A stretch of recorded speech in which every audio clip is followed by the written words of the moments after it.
Hi, I'm Bob Schrupp, physical therapist. Brad Heineck, physical therapist. Together we are the most famous physical therapist on the internet. In our opinion, of course, That's Bob. a persuader, isn't it? Yeah, this is a new therapy. Just kidding. All right. So what we want to talk about today is the goniometer. Goniometer. Bob, have you ever been with a patient and say, I'm going to get the goniometer to measure, and the patient looks at you with this look in their eye like, goni what? Yeah, sometimes with fear in their eyes. Right. I usually just say the measuring stick, so they know Sure. I'm going to measure something, and it's something that looks like a stick. But a goniometer is something therapists use on a regular basis. And the word goniometer, where does it come from? It's Greek.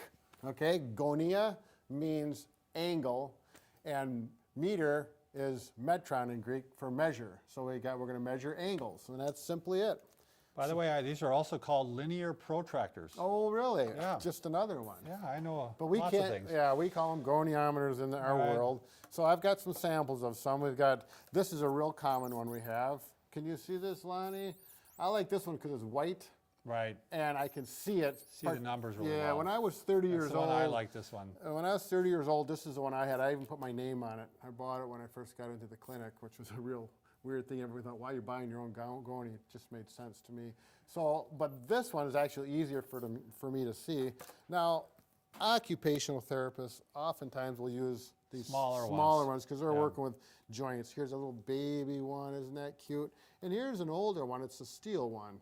And It's a nice one. yeah, it is. It's kind of fun. Good for measuring finger You joints. better believe it. Okay, so that's what we have for goniometers. Now, how to use one of these, if you look at them, they're a little confusing because they got 0 to 180 this way, 0 to 180 this way in black numbers. It also has 110 to 360 in red numbers in the middle, and then on the outside there's red numbers that goes from 0 to 90, 0 to 90, and even therapists get a little confused. A lot of times you stop and you have to think, which way am I measuring? What am I measuring? Exactly. So. You're going to notice there's two arms, okay? There's the one that has the numbers on it. It's directly connected to one arm. That's called the stationary arm. And then the other one is called the movable arm, okay? Very important that you're consistent when you measure this. Bob, can you put your elbow out? If I want to measure Bob's range of motion in his elbow, can you straighten it fully out? That would be the neutral position. I'm going to call that 0 degrees.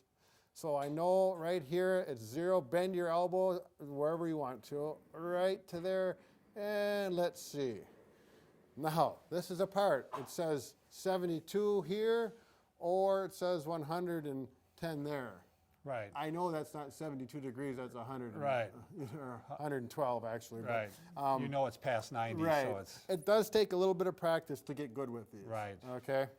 Now, And there's a little ruler on there too, isn't there? Were you yeah, gonna mention that? that is a good point. There's a ruler here. It goes in inches and in centimeters, and you can use that. For example, if Bob has an incision across his shoulder and I want to measure the length of the incision.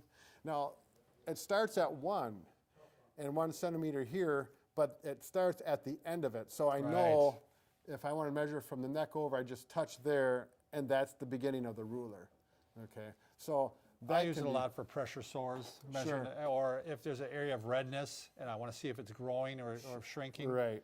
So, Okay, just a nice little handy additive to that. Now, you're probably wondering why we got the hammer here. right, I am wondering. Okay, a good brand new goniometer, if you can hear this, I'll put it by my mic, they squeak. And they squeak because when you're measuring, go ahead, put your arm out again. Let's go right about to there. If I want to measure that angle, okay, we got 10, I can let go, and then I can go like this and measure 25 degrees. Right. Now, let's take this goniometer. It is wore out. Go ahead and measure again, and you'll see why it's wore out. I'm going to go like this. I'm going to let go, Yeah, and I can't measure. This is clearly a wore out and goni. this happens a lot. Yeah. Once you're to this point, you have two options. You can throw it away, or three options. You can throw it away. You can go put it on your desk for a little momentum, memory thing that you Sure. can remember your first goniometer, or you can try and fix it. And that's what the hammer is for. So with the hammer, there's just a rivet here. You should do this probably on a piece of steel like an anvil, and you tap it like that. Let's see Just if tap it fixes once to see first. Look at that. Look at that, Bob. But you don't want to tap it too hard. Yeah. Because if you tap it too hard, it doesn't move very easy at all. I tapped one too hard one time. You learned from So, experience, huh? So just one little tap, and then if that's not enough, to give it another little tap. Right. But there it is, fixed already. $15 saved, Bob. That's right. We are going to save you money, and make sure you subscribe to us if you haven't already, because we're also going to show you things on how to become pain-free and fit and healthy. And how to use goniometers properly to measure arms and hips and knees. That's right. Coming up next. Take care.